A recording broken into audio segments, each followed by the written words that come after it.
मौजूद 57 इस्लामी ममालिक, जिनमें से एक ऐसा मुल्क जो पिछले 8 माह से एक मैदान जंग बना हुआ है, जहाँ पर 7 अक्टूबर 2023 से लेकर अब तक 36,000 से ज्यादा मुसलमानों को शहीद कर दिया गया, जिनमें 15,000 से ज्यादा सिर्फ बच्चे शामिल हैं। 80,000 से ज्यादा लोग जख्मी और 19 लाख से ज्यादा लोग बेघर हो चुके हैं और ये नंबर दिन ब दिन बढ़ता जा रहा है। जहाँ पर 8 महीनों से न खाना है, न बिजली है, न पीने के लिए साफ पानी। फलस्तीन की सूरत हाल हर गुजरते दिन के साथ बद से बदतर होती जा रही है। इसराइल एक ऐसी एक तरफा जंग लड़ रहा है जिसमें इसके मुकाबले में कोई नहीं, स्वाय मासूम फलस्तीनियों के। जंग तो चंद रोज होती है, जिंदगी बरसों तलक रोती है।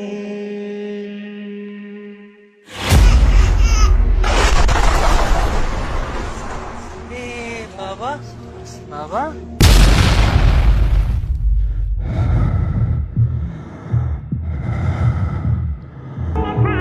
वो जुगनू जैसी वादी जल रही है खून से, पुकार है निकलती आंसुओं की बूंद से। तड़पती लाशें चीख चीख कर पुकारती हैं, दिखा दे मौजज़ा खुदा तू अपने नूर से। लहू से लिख रहा कहानियां मैं माओ की, हाँ जिनसे छिन गई है धूप और छाँव भी। ये दास्तां फलस्तीन तेरे नाम है, ये जंग हमारी नहीं ये जंग इस्लाम है।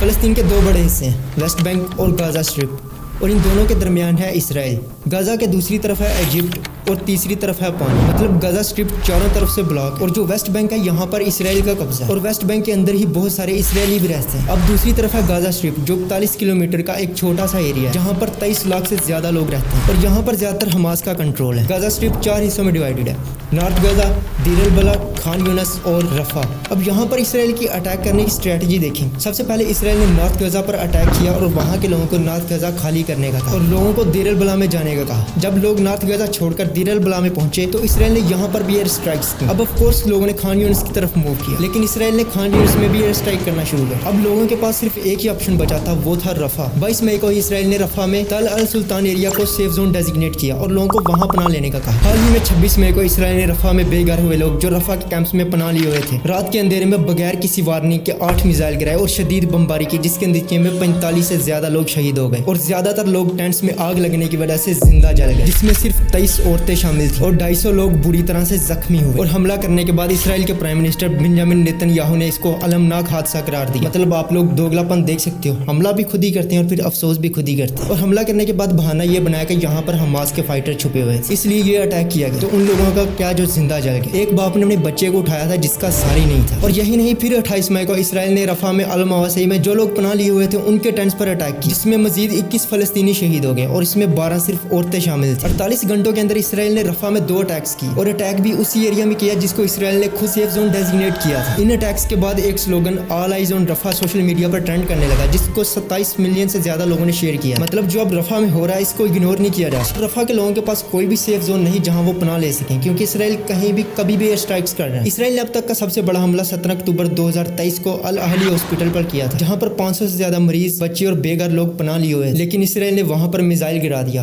और 500 से ज्यादा लोगों को शहीद कर दिया। और शर्म की बात यह है कि पूरी दुनिया में 57 इस्लामी कंट्रीज हैं, लेकिन किसी में इतनी जुर्रत नहीं को इसराइल के खिलाफ कुछ कर सके। हालांकि सऊदी अरब जैसा पावरफुल कंट्री भी इस पर खामोश है और सिर्फ तमाशा देख रहा है। और किसी को क्या कहना। अपने मुल्क पाकिस्तान में हालिया PSL का स्पॉन्सर भी KFC ही था, जो कि एक इसराइली ब्रांड है। एक तरफ फलस्तीनियों को सरेआम कत्ल किया जा रहा था और दूसरी तरफ PSL का जश्न मनाया जा रहा था। अब बात यह है कि मैं और आप फलस्तीनियों के लिए क्या कर सकते हैं। देखो, हम सिर्फ बातें करने वाले लोग हैं, हम खुद वहाँ जाकर तो लड़ने से रहे। कुछ इसराइली ब्रांड्स जैसा कि Coca Cola, McDonald, KFC, Aquafina, Colgate, lux, Nike, Oreo, Pepsi, Starbucks वगैरह ऐसी बहुत सारी कंपनीज है जो डायरेक्टली इसराइल को सपोर्ट करती हैं। क्लोथिंग ब्रांड ज़ारा ने भी इसराइल को सपोर्ट करते हुए कुछ ऐसी पिक्चर्स अपलोड करके फलस्तीनियों का मजाक उड़ाया। और मैकडोनल्ड्स ने तो इसराइली डिफेंस फोर्सेज को फ्री में खाना भी डोनेट किया। अगर आप कोका कोला बाय करना ही चाहते हैं तो इसकी जगह नेक्स्ट कोला ले लें, जो कि सब जानते हैं कि पाकिस्तानी ब्रांड है। देखो, अयाशी और मजबूरी में बहुत फर्क होता है, और बाइकआउट करने से इसराइल को फर्क पड़े या ना पड़े वो एक अलग चीज़, लेकिन एक मुसलमान होने की हैसियत से आपको